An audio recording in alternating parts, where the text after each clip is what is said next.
Hello बच्चों, कैसे हैं आप सब। आशा करती हूँ आप सब बहुत अच्छे होंगे। मैं ज्योति स्टडी विद जे के चैनल पर आपका बहुत बहुत स्वागत करती हूँ। आज हम लोग करने वाले हैं क्लास 5 EVS से चैप्टर 1 सुपर सेंसेस। इसका आज हम लोग करेंगे पार्ट 3। इससे पहले हम 2 पार्ट्स की वीडियो डाल चुके हैं। अगर आपने वो नहीं देखी होंगी तो उसका लिंक आपको डिस्क्रिप्शन बॉक्स में मिल जाएगा, आप वहाँ से जाकर के देख सकते हैं। तो चलिए अब स्टार्ट कर लेते हैं।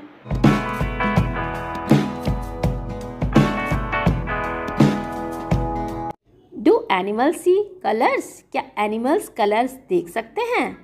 Animals can not see as many colours as we can. Animals हमारी तरह कई कलर्स को नहीं देख सकते जैसे कि हम देख सकते हैं।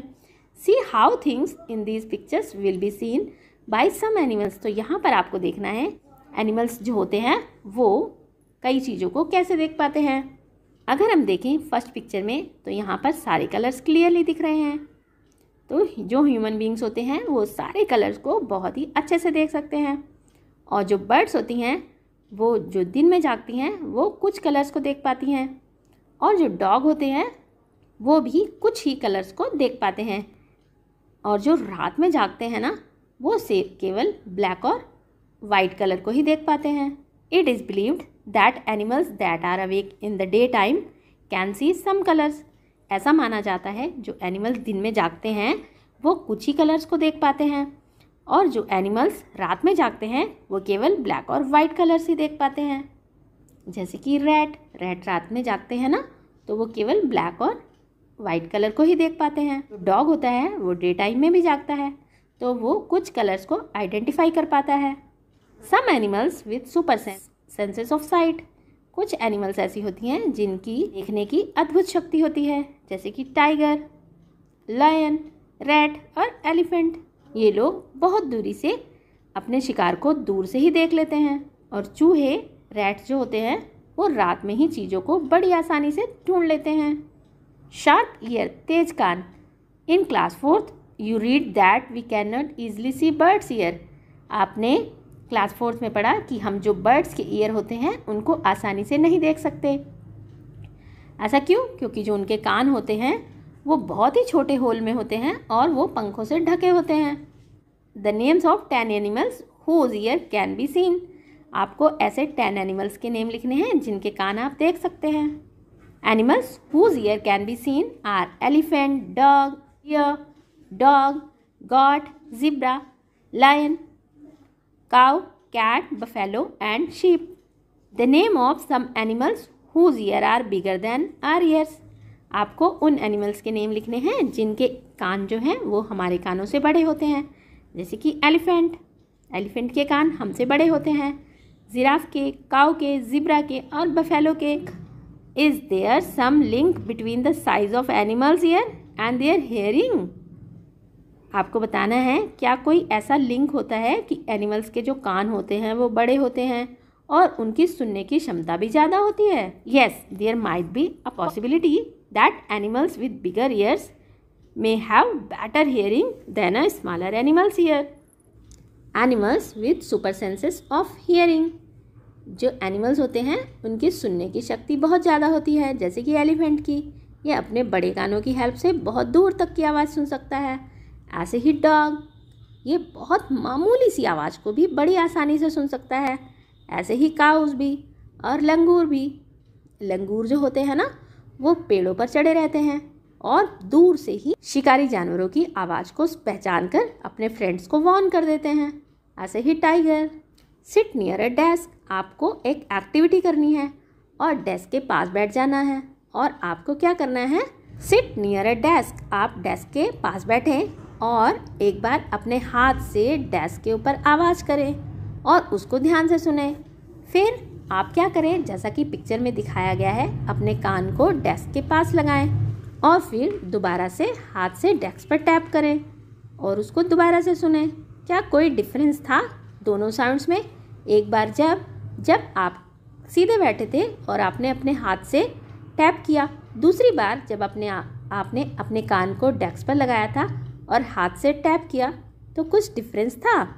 बिल्कुल होता है, क्योंकि क्या होता है जब हमने अपना कान डेस्क के पास लगाते हैं तो आवाज़ जो होती है वो ज़्यादा तेज़ आती है हमारे कान में और वाइब्रेट होकर आती है। This is how snakes hear. और ये है कि जो सांप होते हैं वो कैसे सुनते हैं। They do not have external years which you can see. उनके जो एक्सटर्नल कान होते हैं वो नहीं होते, आप जिनको देख सकते हैं ऐसे कान नहीं होते। They only feel the vibrations on the ground. जो सांप होते हैं वो ग्राउंड पर वाइब्रेशन को फील करते हैं और उनको पता लग जाता है कि उनके आसपास कोई आ रहा है। Sound send message. जो साउंड होती है वो मैसेज भी भेजती है। High up on a tree a langur warns others of a danger like a tiger और leopard. The langur does this by making a special warning call. बहुत ऊंचाई से जब लंगूर ऊपर होता है और कोई टाइगर या लेपर्ड आ रहा होता है तो लंगूर एक स्पेशल वार्निंग कॉल से अपने फ्रेंड्स को भी बता देता है डेंजर के बारे में। बर्ड जो होती हैं वो भी स्पेशल अलार्म देती हैं, अलार्म कॉल्स देती हैं वार्न करने के लिए अगर कोई डेंजर होता है तो। Some birds even have different sounds for different kinds of danger. For example, there is a different warning call if the enemy is coming from the sky और if the enemy is on the ground.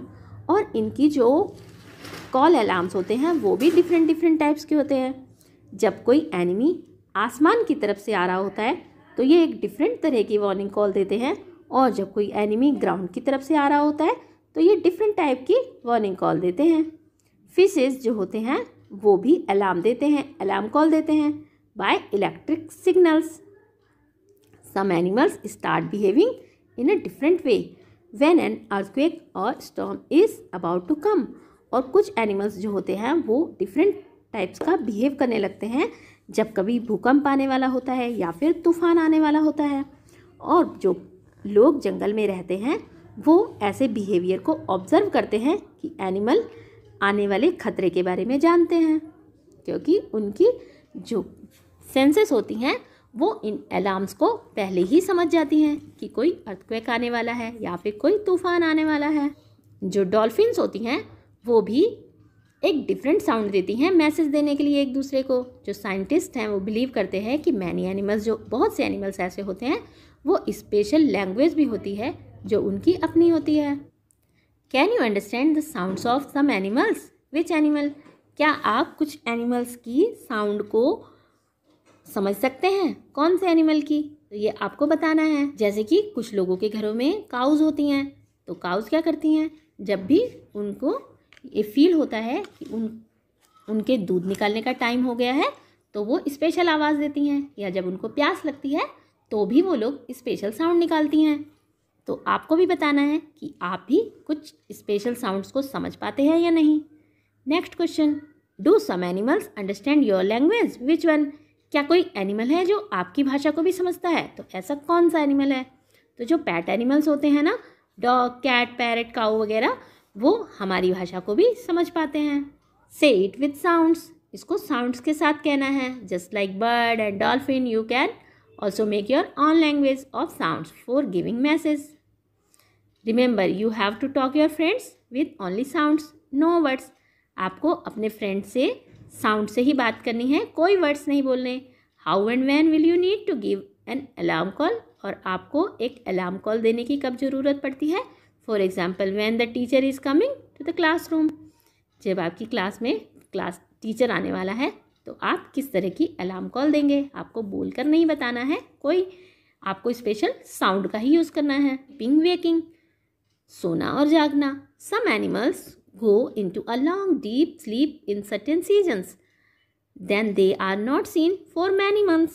कुछ animal जो होते हैं बहुत लंबे time के लिए सोने के लिए चले जाते हैं कुछ सीजन्स में, और फिर वो काफ़ी मंथ्स तक दिखाई नहीं देते। जैसे कि आपने लिजर्ड देखी होगी, छिपकली देखी होगी।